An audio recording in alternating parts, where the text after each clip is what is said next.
কারণে গত 15 তারিখ যে পরিস্থিতি তৈরি হয়েছে সেটা সরকারের দায়িত্ব জ্ঞানহীনতা এবং সরকার দায় না নিয়ে আলোচনায় না বসে একটা উত্তপ্ত পরিস্থিতি তৈরি করেছে, তার জন্য সরকারই দায়ী।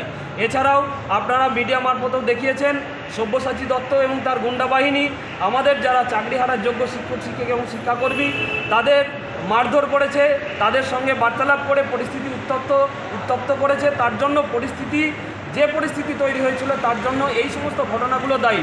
এছাড়াও পুলিশ প্রশাসনকে আমরা বারবার বলেছি, যাদের মধ্যে এমার্জেন্সি আছে, সেটা কোনো প্রেগনেন্ট মহিলা হোক বা কোনো ওষুধপত্রের প্রয়োজন হোক, আমরা বারবার সহযোগিতা করতে চেয়েছি। কিন্তু পুলিশ প্রশাসনের পক্ষ থেকে যে বক্তব্যগুলো বলা হয়েছে সেগুলো সর্বৈব মিথ্যা কথা বলা হয়েছে। আমরা সমস্ত রকম দিক থেকে সহযোগিতা করতে প্রস্তুত ছিলাম। পুলিশ তার নিজের লাঠিচার্জ, শিক্ষকদের ওপর লাঠিচার্জ এবং রক্তাক্ত করাটাকে সঠিকভাবে প্রতিপন্ন করার জন্যে তারা মিথ্যাচার করে আমাদের কালিমা লিপ্ত করছে।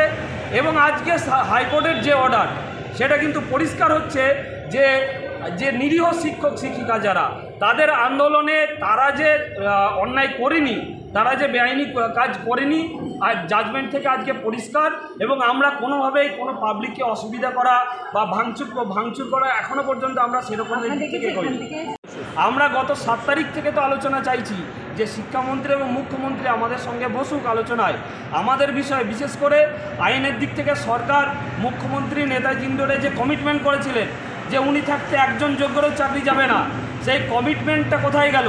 শিক্ষামন্ত্রী বললেন আলোচনা করে পদক্ষেপ নেও, আলোচনা না করে পদক্ষেপ নিচ্ছেন। রিভিউয়ের সরকারের স্ট্যান্ড পয়েন্ট কী? আবার শুনছি নতুন বিজ্ঞপ্তির প্রস্তুতি।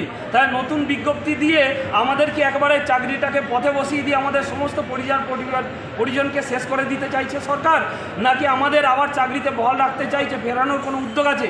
সেটা আমাদের জানা জরুরি। সরকার বারবার আমরা বলছি সরকার আমাদের সঙ্গে আলোচনায় বসুক, এখনও পর্যন্ত বসেনি। আমরা অবশ্যই চাইব অতি দ্রুত সরকারের পক্ষ থেকে আমাদের সঙ্গে আলোচনায় বসে আমাদের একটা সঠিক দিশা দেখা।